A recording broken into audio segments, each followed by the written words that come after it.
अम्बरीश महाराज की कथा श्रीमद्भागवतम महापुराण में बहुत ही प्रेरणादायक है। यहाँ पर इस कथा का संक्षिप्त विवरण दिया जा रहा है, जो कि अधिकतर भागवत महापुराण के नवम स्कंध कथा के अध्याय 4 से 6 में आता है। अम्बरीश महाराज की कथा इस प्रकार है। अम्बरीश महाराज सूर्यवंशी राजा और राजा मनु के वंशज थे। वे एक महान भक्त थे और भगवान श्री विष्णु के अनन्य उपासक थे। उनका राज्य बहुत समृद्ध था, लेकिन वे अपने आध्यात्मिक जीवन के प्रति अधिक जागरूक थे और अपने कर्तव्यों का पालन अत्यंत निष्ठा से करते थे।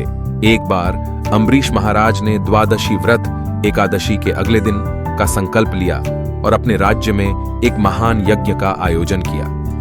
व्रत के अनुष्ठान में द्वादशी तिथि के दिन व्रत का पारण समय पर करना आवश्यक होता है। जैसे ही पारण का समय निकट आया, दुर्वासा ऋषि अचानक उनके महल में पहुंचे। अम्बरीश महाराज ने उनकी यथासंभव सेवा की और उन्हें भोजन का आमंत्रण दिया। दुर्वासा ऋषि ने आमंत्रण स्वीकार किया, लेकिन पहले स्नान करने के लिए यमुना नदी पर चले गए। स्नान में उन्हें देर हो गई और उधर पारण का समय निकट आ गया। अम्बरीश महाराज धर्म संकट में पड़ गए कि यदि वे पारण नहीं करते तो व्रत भंग हो जाएगा, और यदि ऋषि के बिना भोजन कर लेते तो उनकी अवमानना होती। इसलिए उन्होंने केवल जल पान कर व्रत का पारण किया, जिसे एक भक्त के रूप में भोजन माना गया। जब दुर्वासा ऋषि वापस आए और उन्हें इस घटना का पता चला तो वे बहुत क्रोधित हो गए। उन्होंने अम्बरीश महाराज को श्राप देने के लिए अपनी जटाओं से एक क्रूर राक्षसी कृत्या उत्पन्न की। अम्बरीश महाराज ने भगवान की कृपा पर पूरी तरह से भरोसा किया और चुपचाप खड़े रहे। भगवान विष्णु ने अपने भक्त की रक्षा के लिए सुदर्शन चक्र भेजा, जिसने उस राक्षसी को भस्म कर दिया और दुर्वासा ऋषि का पीछा किया। ऋषि भयभीत हो गए और उन्होंने ब्रह्मा, शिव और अंत में भगवान विष्णु से सहायता मांगी।